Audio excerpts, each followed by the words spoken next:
महिलांच्या सबलीकरण आणि सक्षमीकरणासाठी नेहमीच आक्रमकपणे अग्रभागी राहणाऱ्या शिक्रापूर येथील माजी उपसरपंच व राष्ट्रवादी काँग्रेसच्या निष्ठावान कार्यकर्त्या पूजा दीपक भुजबळ यांची राष्ट्रवादी काँग्रेस शरदचंद्र पवार पक्षाच्या शिरूर तालुका महिलाध्यक्षपदी जाहीर निवड करण्यात आली आहे।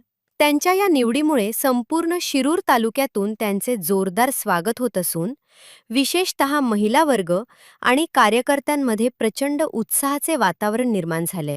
पदभार स्वीकारल्यानंतर आपल्या भावना व्यक्त करताना पूजा भुजबळ यांनी सद्यस्थितीतील राजकीय आणि सामाजिक परिस्थितीवर थेट प्रहार केला।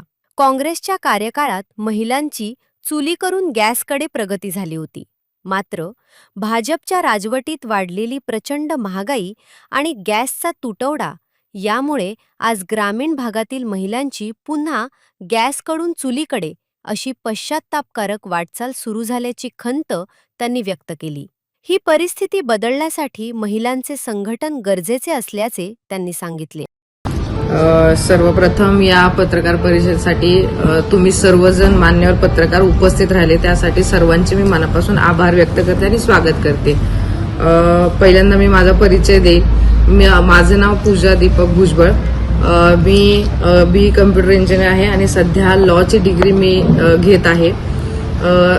राहिला प्रश्न तुम्ही जो आता मला विचारला की या तालुका अध्यक्षपदी माझी निवड का झाली, तर मला एवढं सांगायला आवडेल की लोकसभा निवडणूक झाली आणि विधानसभा निवडणूक झाली, पक्षाने ज्या ज्या जबाबदाऱ्या माझ्यावर दिल्या त्या जबाबदाऱ्या मी 100% पूर्ण करण्याचा प्रयत्न केला आणि पक्षाप्रती ज्या जबाबदाऱ्या मला दिल्या आतापर्यंत आज तागायत त्या मी निभावत आले आणि तेच माझ्या कामाचा लेखाजोखा बघून पक्षाने आदरणीय सुप्रियाताई सुळे असतील, आदरणीय शरदचंद्र पवार साहेब असतील, रोनिताई खडसे असतील प्रदेशाध्यक्ष, त्याच्यानंतर तालुक्याचे आमचे भाग्यविधाते अशोक बापू पवार असतील आणि जिल्हाध्यक्ष भारतीताई शेवाळे यांनी सर्वांनी माझ्या कामाचा लेखाजोखा घेत माझ्यावर तालुका अध्यक्षाची ही जबाबदारी दिली आहे।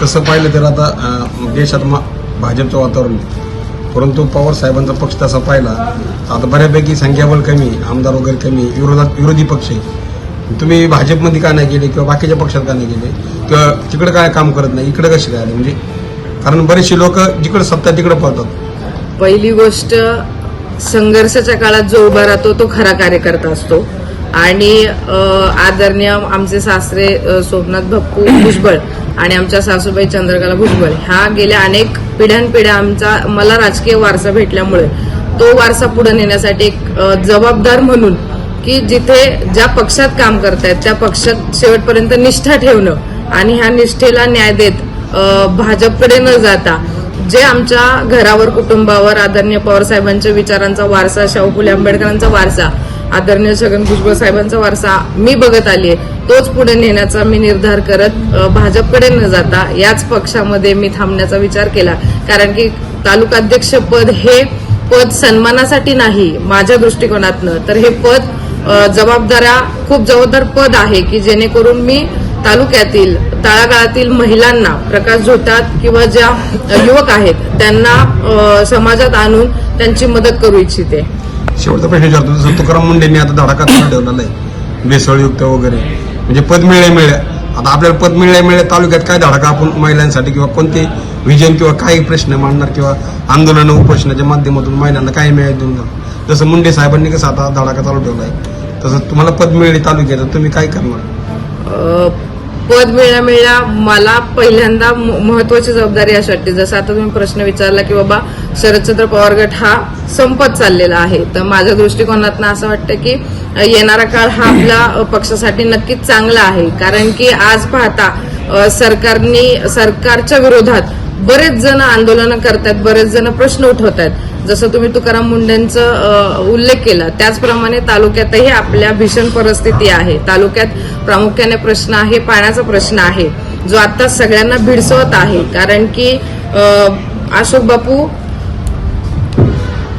कारण की मागील काही वर्षामध्ये अशोक बापू हे आमदार असताना चासकमान धरण माझ्या मते 80% भरलेलं असताना सुद्धा योग्यरित्या पाण्याचं नियोजन होत असतं आणि यावेळेस 100% भरून सुद्धा योग्य नियोजन झालं नाही। शेतकरी सगळ्या तालुक्यातील हवालदिल झाले आहेत. त्यांना त्यांच्या ऊसाकडे पिकाकडे पाहताना दुःख होतंय.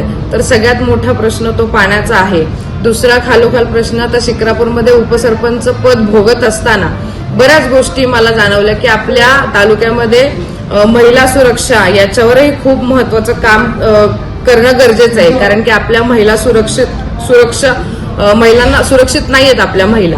दुसरी गोष्ट की आपल्या तालुक्यामध्ये जे युवक आहेत तर युवकांना योग्य मार्गदर्शन आणि योग्य प्रवाहात आणणं खूप काळाची गरज आहे. तर मग प्रामुख्याने ज्या ज्या गोष्टी आहेत आणि सगळ्यात महत्वाची म्हणजे आता जी आहे आपण सगळे बघत आहोत ती म्हणजे महागाई. तर महागाईच्या विरोधात मला असं म्हणायला आवडेल की काँग्रेसच्या काळात आपण चुलीवरनं गॅसवर आलो आणि आता गॅसवरनं पुन्हा चुलीवर जातोय.